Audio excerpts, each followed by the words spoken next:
Hello everyone, welcome to my YouTube channel ए छलपन। कैसे हैं आप लोग? इस वीडियो में हम लोग बात करेंगे असाइनमेंट के बारे में।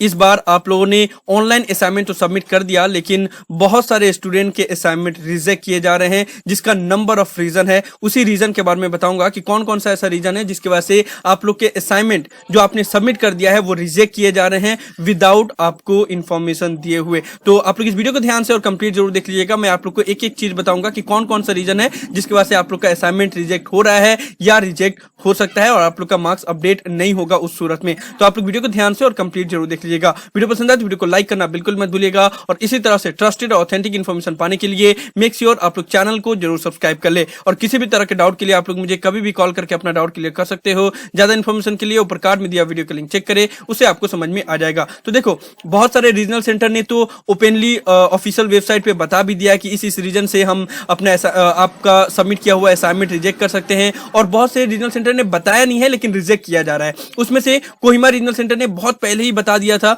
कि ये वजह है। उन्होंने एक लिस्ट जारी कर दिया था जो आप लोग के स्क्रीन के ऊपर नजर आ रहा है, जिसमें उन्होंने बताया कि ये रीजन की वजह से आप लोग के असाइनमेंट रिजेक्ट किए जा रहे हैं या किए जा सकते हैं। इन सभी लिस्ट का पीडीएफ फाइल मैंने टेलीग्राम चैनल पे अपलोड कर दिया है, तो वहां से आप लोग डाउनलोड कर सकते हो। सबका लिंक डिस्क्रिप्शन में दिया हुआ है। अब आप लोग रीजन समझ लो। ये जो कोहिमा रीजनल सेंटर ने जो रीजन बताया वो तो रीजन है ही, उसके साथ साथ में और भी अदर रीजन है जिसके वजह से आप लोग के असाइनमेंट रिजेक्ट किए जा रहे हैं। बहुत सारे इंटरनली भी इन्फॉर्मेशन मिला है मुझे, स्टडी सेंटर से भी इन्फॉर्मेशन मिला है मुझे, तो मैं आप लोग को बता रहा हूं ताकि आप लोग को भी अवेयरनेस मिल जाए और सबको समझ में आ जाए। देखो, सबसे पहला रीजन ये है डिफरेंट हैंडराइटिंग का। अब देखो, यहाँ पे डिफरेंट हैंडराइटिंग का ये वजह है कि इस बार ऑनलाइन असाइनमेंट सबमिट हो रहा था तो बहुत से स्टूडेंट ने बहुत सारा चालाकी भी किया है। जैसे कि एक ही असाइनमेंट है और बहुत से स्टूडेंट ने अपना जस्ट कवर पे चेंज करके उसके बाद ऑनलाइन सबमिट कर दिया, ये सोच के कि मुझे मतलब किसी को पता नहीं चलेगा और असाइनमेंट सबमिट हो जाएगा। तो उस सूरत में भी आप लोग के आपके असाइनमेंट रिजेक्ट हो सकते हैं या हो रहे हैं। उसके बाद से डिफरेंट हैंडराइटिंग का जो केस है वो दो तरह का केस है। एक तो वो कि एक असाइनमेंट को दो पर्सन ने लिखा है, तब वहां पे different handwriting on the spot समझ में आ जा रहा है और वहां पे रिजेक्ट हो जा रहा है। और दूसरा जो वजह है वो बहुत रेयर है, अगर एग्जामिनर ने बहुत ज्यादा नोटिस किया तभी जाके वो रिजेक्ट हो सकता है। वो ये वजह है कि मान लो अगर किसी स्टूडेंट ने 5 असाइनमेंट सबमिट किया, उसमें से 2 असाइनमेंट किसी और ने बनाया, 2 असाइनमेंट किसी और ने बनाया, तो उस सूरत में भी रिजेक्ट हो रहे हैं। लेकिन वो बहुत रेयर चांस है और बहुत कम ऐसे स्टडी सेंटर है जो इस चीज को भी नोटिस कर रहे हैं। लेकिन अगर आप एक ही असाइनमेंट में दो तरह के हैंडराइटिंग यूज कर रहे हैं तो डेफिनेटली रिजेक्ट होने का चांसेस बहुत ज्यादा है और बहुत से रीजनल सेंटर, बहुत से स्टडी सेंटर उसको रिजेक्ट कर रहे हैं। जो दूसरा वजह है टाइप असाइनमेंट, बहुत से स्टूडेंट ने टाइप करके असाइनमेंट सबमिट कर दिया है या जो असाइनमेंट खरीदा है उन्होंने वहां पे तो टाइप किया हुआ असाइनमेंट ज्यादातर बेचा जाता है, तो उसी को उन्होंने सबमिट कर दिया, तो उस सूरत में भी आपके असाइनमेंट रिजेक्ट हो रहे हैं। उसके बाद से बहुत से रीजनल सेंटर ने ये क्लियरली मेंशन कर दिया था अपने जो नोटिफिकेशन रिलीज किया था या गाइडलाइंस रिलीज किया था, वहां पे एक बात मेंशन कर दिया गया था कि अगर आपने जो स्कैन किया है अपने असाइनमेंट का वो अगर रीड करने लायक नहीं होगा या रीडेबल नहीं होगा, अनरीडेबल होगा, तो भी आपका असाइनमेंट रिजेक्ट हो जाएगा। और उसके लिए आपको कोई भी इंटीमेशन नहीं दिया जाएगा, कोई भी इंफॉर्मेशन नहीं दिया जाएगा कि आपने इस तरह का असाइनमेंट सबमिट कर दिया है, आपको दोबारा सबमिट करना होगा, ऐसा कोई भी बात नहीं बताया जाएगा और आपका असाइनमेंट रिजेक्ट हो जाएगा। उसका एग्जांपल के तौर पे मैं बता रहा हूं कि एक स्टूडेंट ने देखो इस तरीके का असाइनमेंट सबमिट किया था जो आप लोग के स्क्रीन के ऊपर नजर आ रहा है। ये बिल्कुल अनरीडेबल है, इसको रीड किया ही नहीं जा सकता। कोई चाहे मैग्नीफाइंग ग्लास लगा के भी अगर चेक करे तब भी वो रीड नहीं कर सकता ये राइटिंग को या ये असाइनमेंट को, तो इस सूरत में भी रिजेक्ट हो जाएगा। हालांकि जिसका ये असाइनमेंट था मैंने उनको बोला भी था कि ये स्कैन कॉपी को आप चेंज करो, ये जो आपने स्कैन किया उसको चेंज करो क्योंकि ये रीड नहीं हो पा रहा है, तो इसमें आपका रिजेक्ट हो जाएगा। ठीक है, तो ये भी एक वजह है कि अगर आपने सही से स्कैन नहीं किया है, वो रीडेबल नहीं है, तब भी आपका असाइनमेंट रिजेक्ट हो जाएगा या हो रहा है। बहुत से स्टडी सेंटर की तरफ से ऐसा हो रहा है। उसके बाद से कुछ रीजन है वो ये, जैसे कोलकाता रीजनल सेंटर ने क्लियरली अपने गाइडलाइंस में भी मेंशन कर दिया था कि अगर कोई भी स्टूडेंट अपना जो असाइनमेंट है, असाइनमेंट के टॉप पे या असाइनमेंट की कहीं जगह पे भी आपको अपना नेम, इनरोलमेंट नंबर और सिग्नेचर ये करना होगा। जैसे कोलकाता रीजनल सेंटर ने बोला था कि आपको अपना इनरोलमेंट नंबर और सिग्नेचर पुट करना होगा।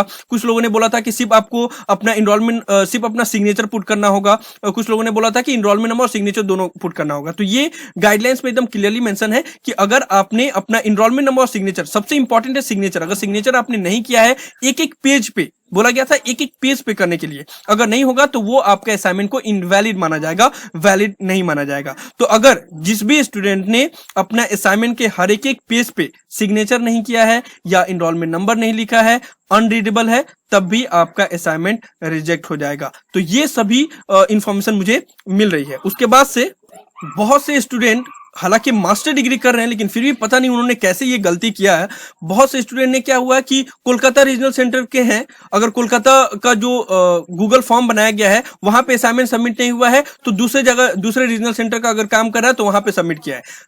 चंडीगढ़ रीजनल सेंटर की तरफ से जो लिस्ट जारी किया है उसमें बहुत से स्टूडेंट का मैंने इनरोलमेंट नंबर से चेक किया कि वो डिफरेंट डिफरेंट रीजनल सेंटर से हैं। कोई देहरादून रीजनल सेंटर से है, कोई कोलकाता रीजनल सेंटर से है, या कोई बैंगलोर रीजनल सेंटर से है, और उन्होंने सबमिट कर दिया चंडीगढ़ रीजनल सेंटर में। ठीक है, तो उन लोगों का भी असाइनमेंट रिजेक्ट हो जाएगा। अगर आपने अपना जो रीजनल सेंटर या स्टडी सेंटर की तरफ से जो भी गाइडलाइंस रिलीज किया गया था, यानी कि बहुत जगह पे आपने देखा होगा कि आपके स्टडी सेंटर की तरफ से ईमेल आईडी दिया गया था, बहुत से स्टडी सेंटर की तरफ से गूगल फॉर्म बना दिया गया था, बहुत से रीजनल सेंटर की तरफ से भी ईमेल आईडी या गूगल फॉर्म बना दिया गया था। तो अगर आपने इसमें से कहीं पे भी अलग जगह पे अगर सबमिट कर दिया है तब भी आपका रिजेक्ट हो जाएगा। ये चंडीगढ़ रीजनल सेंटर ने देखो 35 पेज का पूरा लिस्ट जारी किया है। ये सभी जितने भी स्टूडेंट हैं इन्होंने अलग रीजनल सेंटर में अपना असाइनमेंट सबमिट कर दिया। देखो, you are advise to submit your assignment at concern regional centre only. ये जितने भी लिस्ट है, ये रेड कलर से जितना भी लिस्ट है, जितने भी स्टूडेंट का नाम है, उन सभी ने चंडीगढ़ रीजनल सेंटर में अपना असाइनमेंट सबमिट कर दिया, हालांकि वो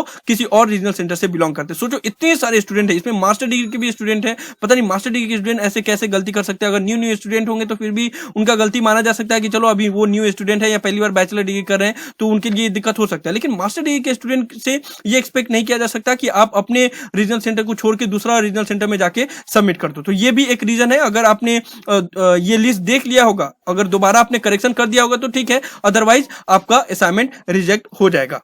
उसके साथ साथ में बहुत से स्टूडेंट ने क्या किया है कि प्रीवियस ईयर का असाइनमेंट सबमिट कर दिया। ठीक है, उन लोगों को पता नहीं था कि कौन से ईयर का असाइनमेंट वो सबमिट कर रहे हैं। मतलब अगर आप जून सेशन के लिए असाइनमेंट सबमिट कर रहे हो तो आपको 19-20 का असाइनमेंट सबमिट करना होगा, यानी कि 2019 और 20 सेशन का असाइनमेंट सबमिट करना होगा। या कोई भी असाइनमेंट आप अगर डाउनलोड करते हो तो वहीं पे आपका वैलिडिटी लिखा रहता है कि ये असाइनमेंट कब तक वैलिड है। ठीक है, तो आपको बस वहां पे चेक कर लेना होता है। और अगर आपने पुराना असाइनमेंट सबमिट किया है तब भी आपका असाइनमेंट रिजेक्ट हो जाएगा। ठीक है, तो मैं आप लोग को समअप कर दूं कि कौन कौन सा रीजन है जिसके वजह से आपका असाइनमेंट रिजेक्ट हो रहा है या हो सकता है। बहुत से स्टडी सेंटर से हमने बात किया, वहां से भी इंफॉर्मेशन निकालने की कोशिश की, उसके बाद से मैं ये वीडियो बना रहा हूं। समअप कर दे रहा हूं मैं।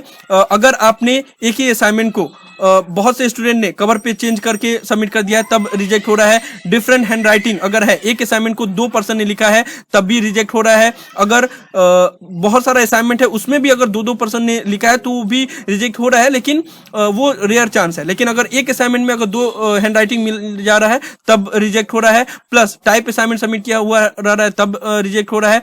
प्लस जो गाइडलाइंस रिलीज किया गया था उसमें बताया गया था कि आपको असाइनमेंट का पीडीएफ किस तरीके से बनाना है, किस तरीके से नेम लिखना है, अगर उसमें भी अगर गलती कर रहे हो तो भी रिजेक्ट हो रहा है। प्लस अगर आप का जो असाइनमेंट सबमिट किया हुआ है वो रीडेबल नहीं है, रीड नहीं किया जा सकता और बहुत अलग तरीका से सही तरीका से आपने स्कैन नहीं किया है तब रिजेक्ट हो रहा है। प्लस आपने सिग्नेचर या एनरोलमेंट नंबर नहीं लिखा है हर एक पेज पे तब रिजेक्ट हो रहा है। और उसके बाद से मैंने क्या बताया, अगर आप किसी और रीजनल सेंटर से बिलोंग करते हो और किसी और रीजनल सेंटर में भी असाइनमेंट सबमिट किया है तब भी आपका असाइनमेंट रिजेक्ट हो रहा है। तो ये सभी रीजन है जिसके वजह से आपका असाइनमेंट रिजेक्ट हो रहा है या हो सकता है। सो ये सभी रीजन थे जिसके बारे में मैंने आप लोग को बताया। और बहुत से रीजनल सेंटर ने लिस्ट तो जारी कर दिया है, लेकिन सिर्फ वही रीजनल सेंटर ने लिस्ट जारी किया है असाइनमेंट सबमिशन का जिन्होंने गूगल फॉर्म के द्वारा असाइनमेंट सबमिशन लिया है। ठीक है, अगर ईमेल आईडी से असाइनमेंट सबमिट हुआ है या आपने किया है तब उसका लिस्ट कहीं से भी किसी भी रीजनल सेंटर की तरफ से जारी नहीं किया गया है जहां पे ईमेल से असाइनमेंट सबमिट किया हुआ है, क्योंकि उसमें थोड़ा सा प्रॉब्लम होगा और आप लोग के मार्क्स भी अपडेट होने में टाइम लगेगा। क्योंकि अभी भी मैं जहां तक इन्फॉर्मेशन ले पा रहा हूं स्टडी सेंटर में अभी बहुत डिले हो रहा है या